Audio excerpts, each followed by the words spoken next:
Esto es Filosofía de Bolsillo,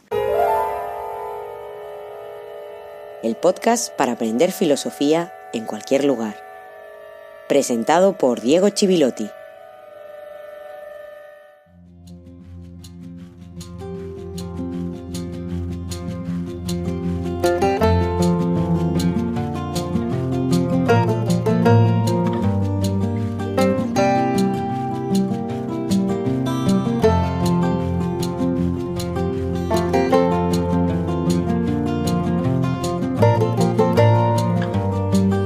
Buenos días, buenas tardes, buenas noches y feliz jueves filosófico número 79.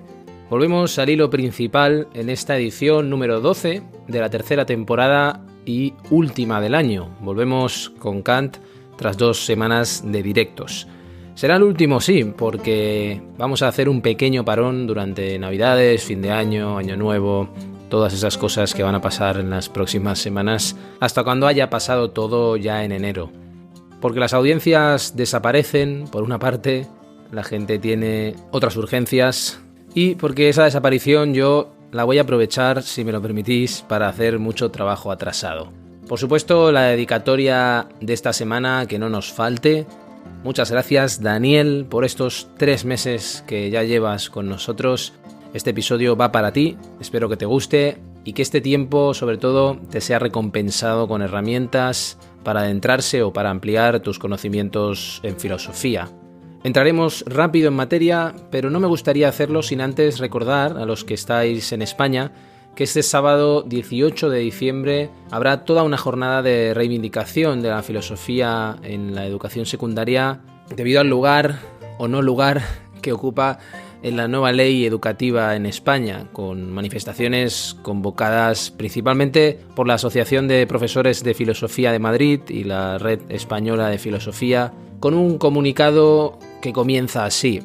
La Asociación de Profesores de Filosofía de Madrid desea mostrar su más absoluto rechazo al nuevo currículum de la educación secundaria obligatoria presentado por el Gobierno y más en concreto a la situación de la filosofía en el mismo, quedando relegada a una materia marginal y de nulo contenido reflexivo y filosófico como es educación ética y cívica.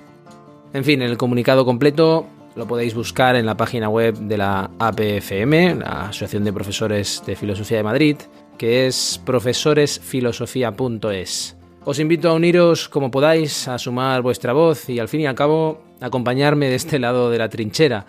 Porque sí, cuando te plantan batalla y peligra tu existencia, no queda más remedio que situarse en las trincheras.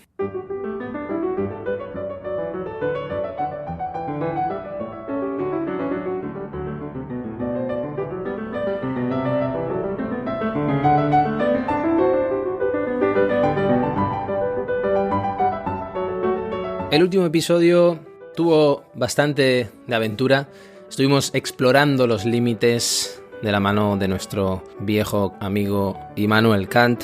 Vimos el proyecto kantiano, vimos ese horizonte que tiene, las críticas, las grandes preguntas que nacen de la pregunta por el ser humano, por el lugar del ser humano, y esas críticas que contenían en su corazón las grandes preguntas sobre qué puedo hacer, qué puedo saber, qué me cabe esperar, y la pregunta por qué es el hombre, al final sintetizando todo. Fue al fin y al cabo una especie de entrada, de presentación a las grandes críticas de Kant, a las 3 críticas que tanto se citan y tan poco se leen, pero que son el gran legado de Kant para el pensamiento occidental. Analizamos o recuperamos el análisis de la palabra crítica, tanto la cuestión semántica como el alcance filosófico de ese concepto, y entramos en una de las cuestiones capitales para entender el pensamiento kantiano, que es los límites y las posibilidades del conocimiento humano y esa distinción entre fenómeno y noúmeno que tanta fortuna va a hacer en filósofos posteriores, especialmente en el caso de Arthur Schopenhauer. Pero todavía no estamos allá. La última fase del episodio anterior nos situamos en una isla, en esa isla que es terreno firme, pero con la mirada humana que nos empuja siempre a querer ir más allá, a adentrarnos en un mar bravío, en un mar peligroso y desconocido, porque nuestra condición nos empuja siempre a querer saber algo más, a querer saber qué hay detrás de lo que se nos presenta. Como habíamos dicho, Kant lo que hace es cerrar la Ilustración con un gran proyecto de síntesis, con la ventaja que tiene de estar en el lugar y en el momento perfecto, es decir, con la posibilidad de mirar desde la distancia cronológica y la distancia geográfica el debate entre racionalismo y empirismo. El gran proyecto de Kant, ¿cuál es ese gran proyecto del que vengo hablando? Pues es ni más ni menos que el de organizar una filosofía que sea capaz de asumir la finitud humana. Dicho de otra manera, un proyecto que sea consciente de los límites y que obre en consecuencia de esos límites. Por eso la crítica de la razón pura, que es la gran obra, consiste en un examen de las facultades humanas para comprobar si somos capaces de hacer metafísica.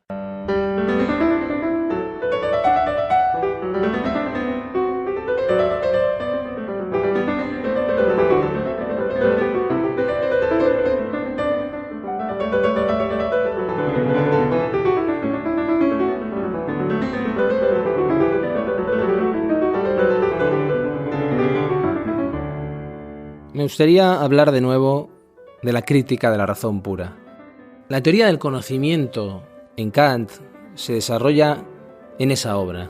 No solo ahí, por supuesto, pero ahí de una forma sistemática. Es realmente una obra, un texto iniciático, creo que ya lo dije en algún momento. Es difícil, hay que leerlo y releerlo, hay que leerlo anotando cosas, pero realmente uno experimenta una transformación al leerlo. Y en esa obra él analiza los límites y las posibilidades del conocimiento humano, para decirlo en pocas palabras. Y lo hace estudiando la estructura de la razón humana. Es decir, utilizando la terminología kantiana, decir que hace eso es decir que hace un análisis trascendental del conocimiento. Y aquí aparece la palabra trascendental otra vez. Cuando digo trascendental, quiero decir de las condiciones de posibilidad que hacen posible el conocimiento, para distinguir las condiciones dadas previamente a toda experiencia, antes de toda experiencia. Y algo así solo se puede hacer construyendo un gran sistema, no escribiendo libritos como tantos y tantos se publican hoy, malgastando tanto papel.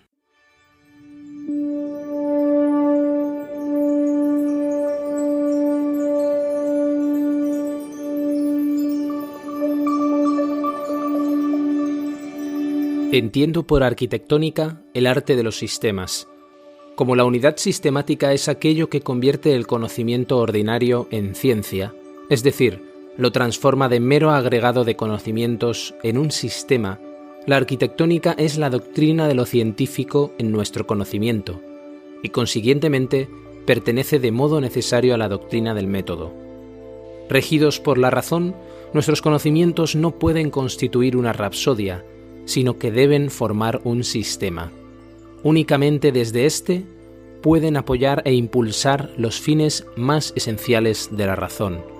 Por sistema entiendo la unidad de los diversos conocimientos bajo una idea. Esta es el concepto racional de la forma de un todo, en cuanto que mediante tal concepto se determina a priori tanto la amplitud de lo diverso como el lugar respectivo de las partes en el todo. El todo, pues, está articulado, no amontonado. Puede crecer internamente, pero no externamente, como hace un cuerpo animal, cuyo crecimiento no supone adición de nuevos miembros, sino que fortalece cada uno de ellos, sin modificar su proporción, y lo capacita mejor para cumplir sus fines. Immanuel Kant. Arquitectónica de la razón pura. Crítica de la razón pura.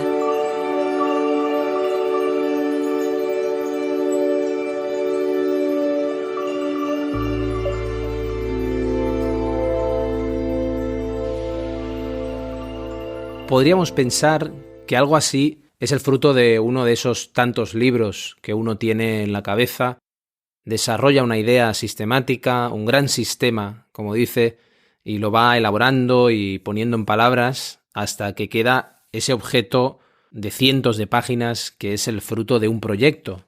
Más cuando hemos dicho que Kant es el gran filósofo sistemático o uno de los grandes. Pero la verdad es que el proceso fue muy complicado.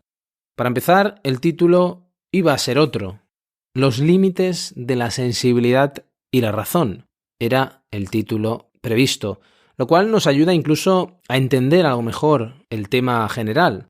Pero en fin, eso sucede muchas veces en la historia de la filosofía con los títulos. Si leemos sus cartas, y en especial fragmentos de su carta a Marcus Hertz, un discípulo que tuvo en la Universidad de Königsberg, el 21 de febrero de 1772, queda claro que en la prehistoria de la obra el proyecto se le fue yendo de las manos.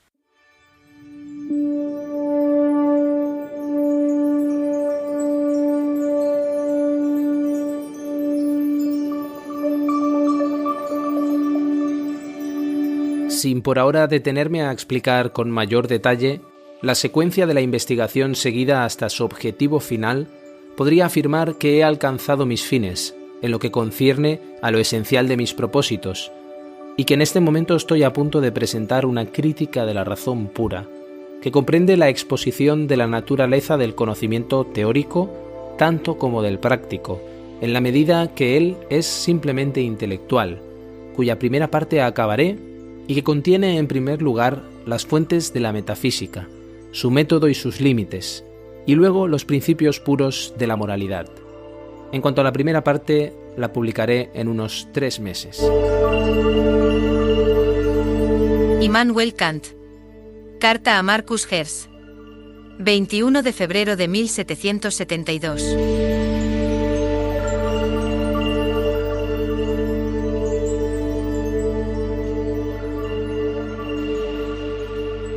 Faltaban casi 10 años para que viera la luz la primera edición de la Crítica de la Razón Pura. Lo que iba a escribir en 3 meses acabaron siendo 9 años de trabajo en silencio, aunque Kant ya era conocido por algunos trabajos que había ido publicando. Una obra sobre la que volvió una y otra vez, y en una segunda edición con importantes modificaciones. Y muy importante, porque nos revela el horizonte que se propone Kant y el espíritu de la obra en esa segunda edición. Kant coloca una cita de Francis Bacon, de la Instauratio Magna, que hace suya.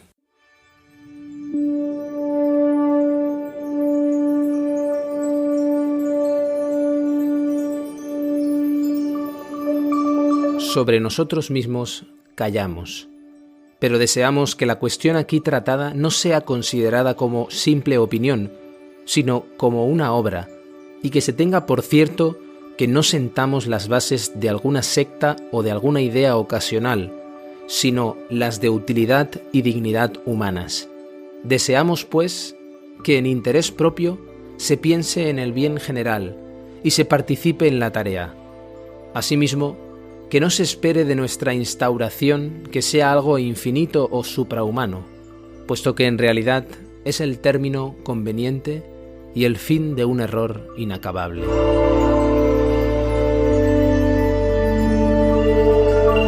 Francis Bacon. Instauratio Magna.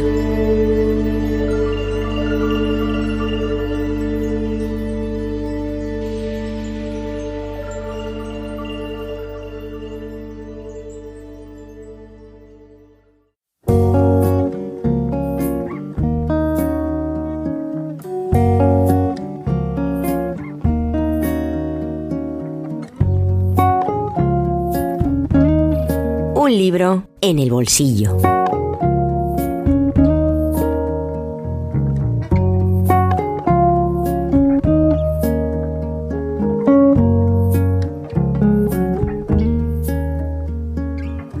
Graciano González es catedrático de Ética de la Universidad Complutense de Madrid.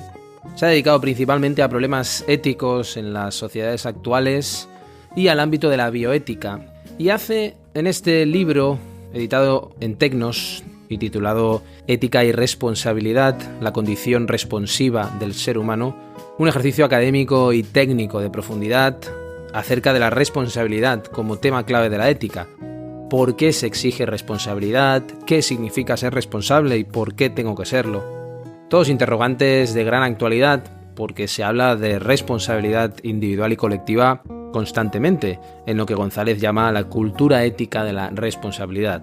El autor explica en la introducción su punto de partida: la responsividad como base de nuestra condición de sujetos morales, seres respondientes, es decir, tanto nuestra capacidad para responder como la propia respuesta.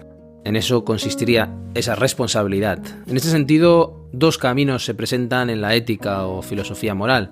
Corriente arriba, dice él, en la capacidad para responder hacia el inicio y el significado de la moralidad, y corriente abajo, en la palabra, para dar una respuesta y dar cuenta reflexiva de la moralidad. El libro se divide en 3 partes. En la primera se analiza la historia y la tardía aparición de la responsabilidad en el foco de la ética, con la obra de Max Weber como un momento inicial y de Hans Jonas como un momento clave, las dificultades que presenta una teoría ética de la responsabilidad y el papel que ha tenido la ética aplicada en distintos campos profesionales. También podríamos decir las éticas aplicadas en distintas profesiones. En la segunda parte se trata la cuestión central, esa estructura responsiva del ser humano que revela la estrecha relación que existe entre ética y responsabilidad. En ella se presenta superar la desmoralización de la responsabilidad que apunta al anonimato como el gran reto que tenemos en la actualidad. Y la tercera y última parte aborda la cuestión de una razón responsable que tiene que dar cuenta de esa condición responsiva. Aún falta un corolario final que aplica este enfoque de la responsividad a un ámbito en el que Graciano González ha trabajado ya muchísimo, que es el de la bioética, los principios de la bioética y los problemas que tienen que abordar, por ejemplo, profesionales de la salud. Me parece un indispensable libro para la cuestión, para leer con calma, por supuesto, y lápiz en mano, que no esquiva ninguna dificultad, pero que nos permite acceder a un conocimiento muy riguroso y sistemático, hablando de sistema, como hablábamos hoy, acerca de la responsabilidad.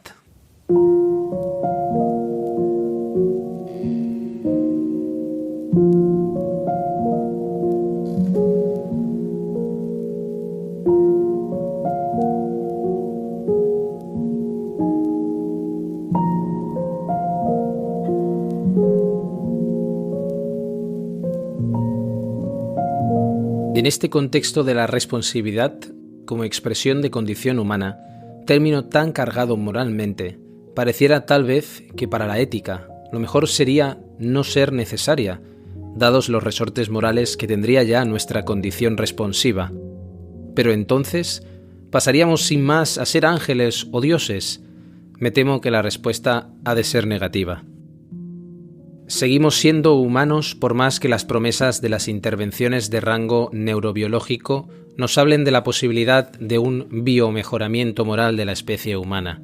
Seguimos necesitando la ética, pues de la tensión que genera la responsabilidad que constituye la figura de una subjetividad expuesta, no se sigue, como de suyo, una respuesta inevitablemente moral. Por eso, propiciar esta manera de acceder a la responsabilidad en ejercicio, desde nuestra condición responsiva, es el paso franco para comprender la diversidad expresiva de la ética, que es ya ética sin más por la responsabilidad que nos constituye. Al fin y al cabo, la responsabilidad es el paso atrás, entendido al modo kantiano de condición de posibilidad, que precisa el discurso ético de la responsabilidad moral para dar cuenta de una subjetividad expuesta, merced a la cual el sujeto se ve obligado a dar una respuesta, inaugurando así el territorio del significado moral de todo comportamiento humano significativo.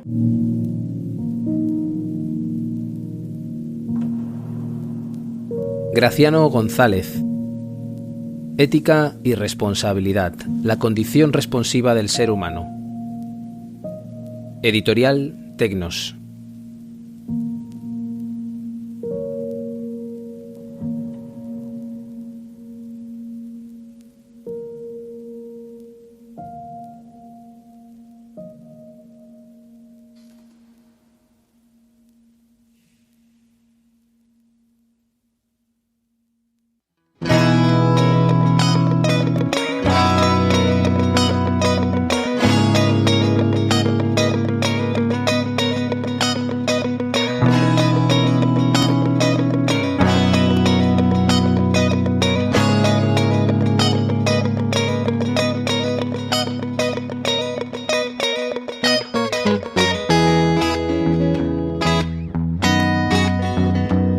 Filosofía de Bolsillo existe gracias a ti.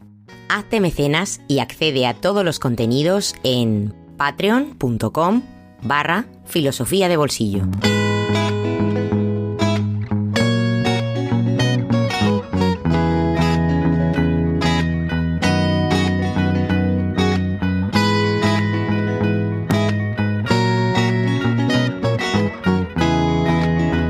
Nos vamos pensando en este concepto de la responsabilidad y su relación con la ética, y también pensando el papel de la experiencia y el aprendizaje en Kant, pensando el gran proyecto kantiano que se despliega en la crítica de la razón pura.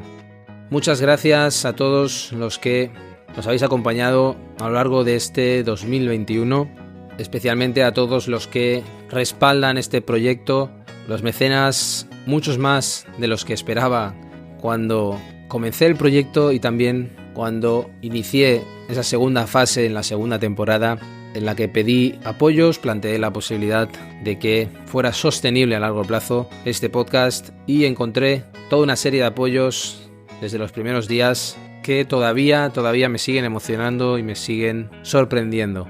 Eso demuestra también, además de vuestro entusiasmo, vuestro sentido de la responsabilidad, demuestra el valor de la filosofía, el valor que tiene esta disciplina, que nos interpela a todos de una manera o de otra.